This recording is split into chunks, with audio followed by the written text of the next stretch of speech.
personas, en su mayoría mujeres, que llegan hasta los juzgados de familia para comenzar con los trámites de pensión de alimentos para sus hijos, el que incluye también los gastos de educación, habitación y vestuario. Previo a demanda uno tiene que mediar y esa mediación va donde unos centros de mediación. Lo cita el mediador por un par de veces, notifica en este caso a la persona contra la cual se va a demandar futuramente y en ese sentido si la persona o en este caso el futuro demandado no concurre en la mediación se tiene por frustrada y con ese antecedente se puede demandar directamente a los tribunales de justicia. La mediación es una primera instancia instaurada en el año 2005 con la reforma que dio paso a los tribunales de familia, que alivianó y apuró un trámite que antes era engorroso, sin necesidad de un juicio y con mutuo acuerdo de las partes. Ahora, el problema surge cuando uno de ellos no cumple con lo acordado. Mi hijo tiene 11 años y el papá no paga, hace más de 11 años que tiene mi hijo actualmente. ¿Nunca ha pagado una pensión? Mira, me depositó una vez 30.000 pesos. No respetó ningún acuerdo, nada. Llegó aquí a tribunales, se comportó como un maleducado. Tiene una deuda de 7 millones de pesos por no pagar pensión. No paga. Tengo todos los documentos que puedan requerir para ver. Aquí está la deuda.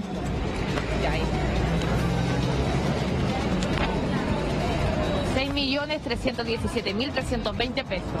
Que a la fecha ya son 7.100.000. Cabe destacar que los tribunales de familia siempre deben velar por el bienestar de él o de los niños en cuestión, algo que también deberían hacer los padres, pero lamentablemente no siempre es así, porque varias veces el que está encargado de pagar la pensión no cumple a cabalidad o simplemente desaparece. ¿Qué hacer en ese caso? Si el padre o la madre no paga la pensión de alimentos, se puede concurrir ante los abuelos. En este caso la ley habla de los abuelos paternos y posteriormente los abuelos maternos. Llegó a juicio, no se paga la pensión de alimentos, bueno, la ley contempla ciertas herramientas como para poder hacer exigible esta pensión de alimentos. Pero se puede perseguir ya sea con orden de arresto, con multa y también incluso con la suspensión de la licencia de conducir. Lo cierto es que eventualmente la situación de los padres puede variar. Le sirva siempre un mes atrasado, aparte me da muy poca plata y vine también a hacerle un tipo de reajuste y para que también me suba la pensión. ¿Puede hacer una petición de...? Efectivamente, de aumento de alimentos, también puede pedir rebajas de alimentos. Como también la edad de un alimentario hoy día es hasta los 21 años si no está estudiando y si está estudiando hasta los 28. Hay que ver la capacidad económica de cada uno de los padres, sea demandante o demandado. Hay que determinar la necesidad económica en este caso el niño, cuánto es lo que gasta y también la posición social que ocupa ese niño en digamos, la sociedad.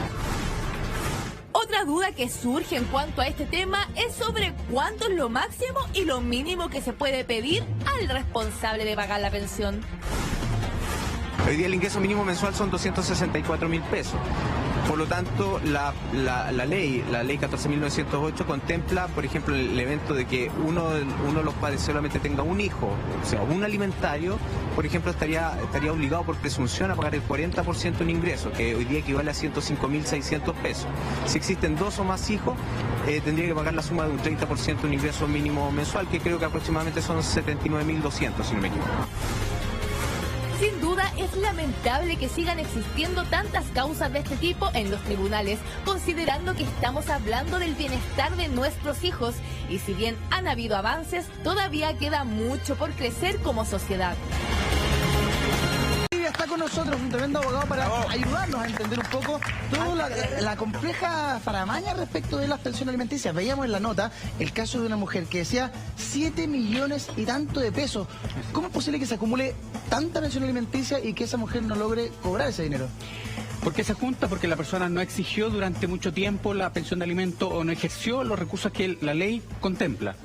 Lamentablemente, y como conversábamos antes con Catalina, a veces la ley no ayuda y si es que las personas se ocultan, empiezan a ocultar bienes, distraen bienes o se esconden derechamente. O simplemente no tienen. ¿Qué puedo hacer yo para poder exigir una pensión de alimentos? Puedo pedir el arresto, puedo pedir el arraigo, puedo pedir la suspensión de la licencia a conducir, puedo eventualmente, si él no está pagando, dirigirme contra los abuelos por toda esa parte de la pensión que él no está pagando. Es decir, la ley establece, la cuestión es que las personas deben exigirlo, Claudio, y deben ir a tribunal. La licencia de conducir, vamos a entrar lo de los abuelos, pero la licencia de conducir también, ¿tú puedes pedir suspensión de aquello?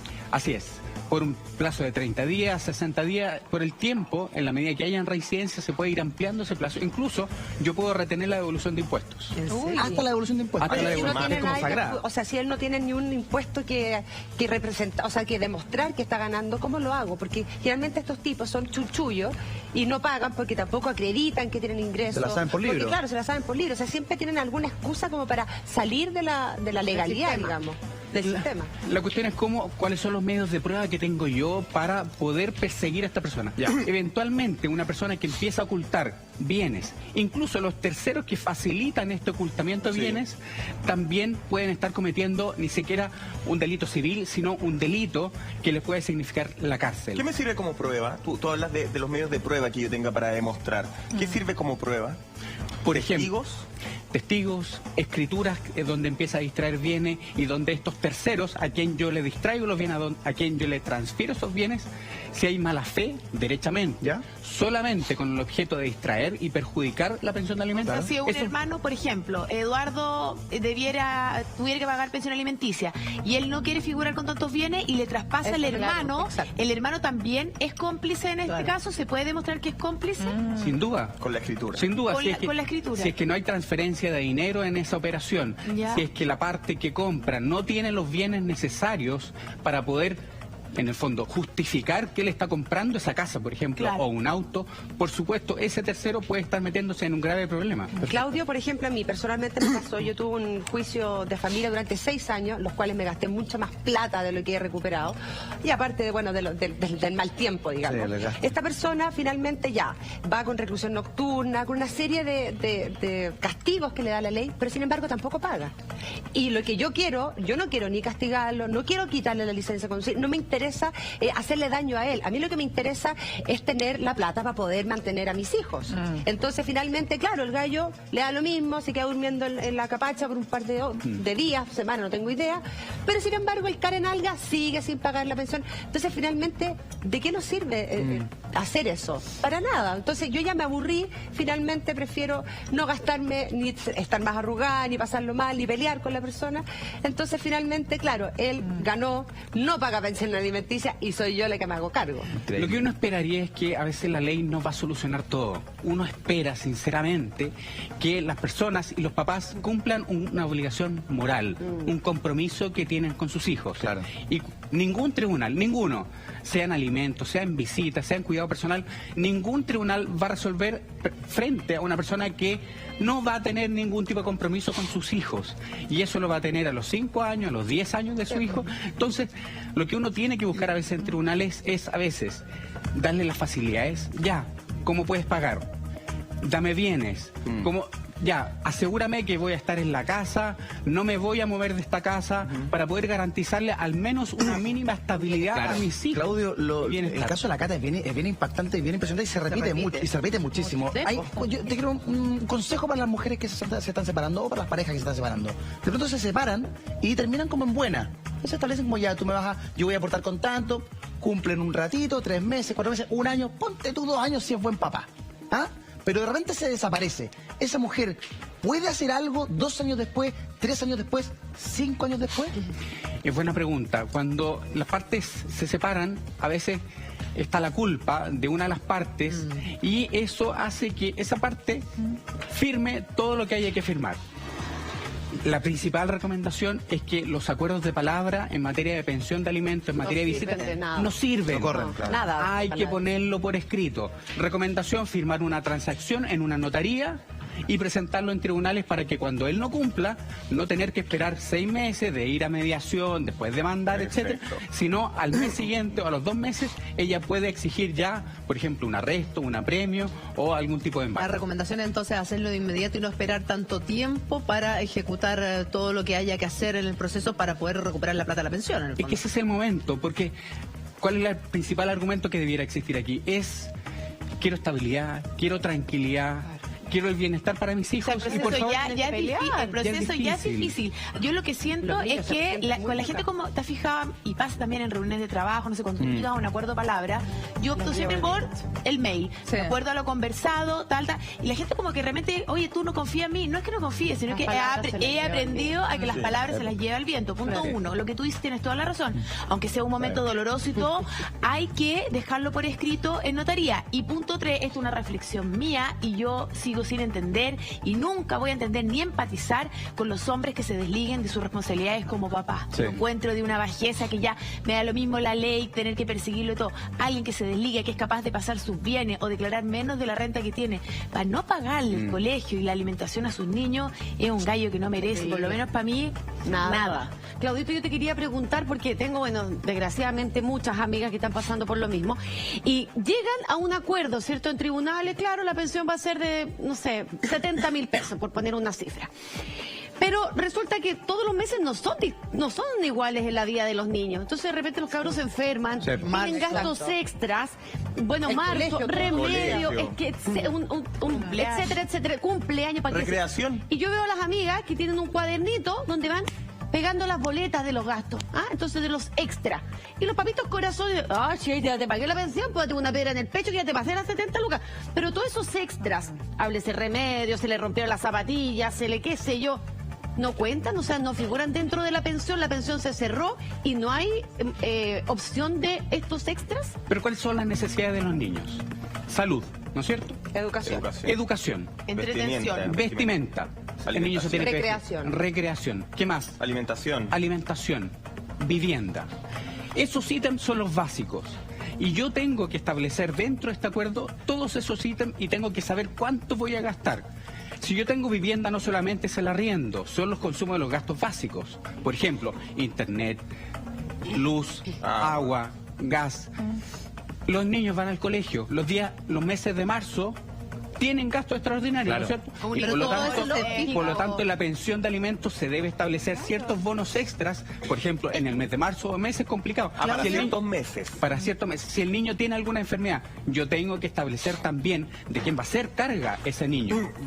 Por ejemplo, si tiene remedios que comprar, también debe establecerse un bono respecto a esos remedios. Y en ese sentido hay muchas dudas y muchas preguntas, porque hay varios casos que el colegio lo dejan aparte de esta pensión alimenticia. ¿El colegio tienes que incluirlo en la pensión alimenticia o lo puedes dejar aparte como mitad-mitad, dependiendo de la situación de cada uno de los padres?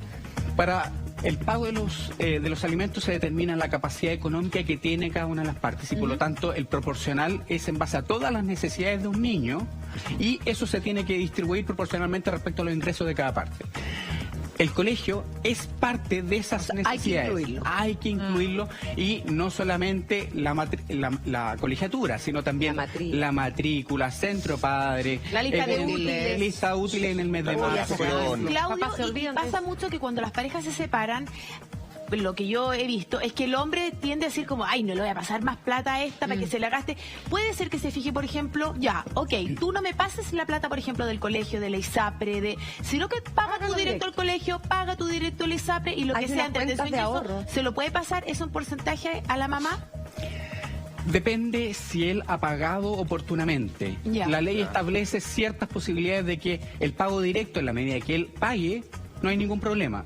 Lo complicado es si es que después él no empieza a pagar directamente al colegio, se lo van a cobrar a la mamá y el niño puede tener alguna dificultad. Claudio, sí se debiera establecer claramente cómo se tienen que pagar en este acuerdo por escrito. Va a haber el pago directo del colegio, que va a considerar el colegio. La matrícula, la colegiatura, como decíamos, el centro padre y todo lo útil, las asignaciones. El uniforme. Bueno, hay una realidad también en Chile que hay muchas mamás solteras. Pero el día de mañana, que a los 14 años esos niños pueden exigir y saber quién es el padre. Eso es retroactivo ya si se llega a tribunales y se sabe quién es el papá. ¿Eso es retroactivo? Desde que yo... Claudia, dame un segundo. Quiero conocer tu respuesta. Quiero conocer tu respuesta ahora. De inmediato, pero quiero invitar a la gente que nos haga sus preguntas también al Hola Chile con Manchester. Por favor, Claudia. Un niño siempre puede saber quién es su papá. Desde el momento 1, él puede pedir el reconocimiento de paternidad. La cuestión es... ¿No desde los 14 años? No. Desde que nace un niño, yo le puedo hacer un examen de ADN de manera voluntaria, de manera forzada ante tribunales, y puedo saber y puedo pedir esa declaración. Claro, pero eso lo hace la mamá. El niño lo puede exigir a los 14 años. El niño es mayor de edad a partir de los 18 años, y por lo tanto, a partir de los 18 años, él puede comparecer por sí mismo frente al tribunal. ¿Hasta qué edad? Toda la vida, claro. Toda la vida yo puedo pedir el reconocimiento. A lo que voy yo, todos esos años que el papá no estuvo presente, tiene que pagar la pensión retroactivo. En el fondo. Los perdió.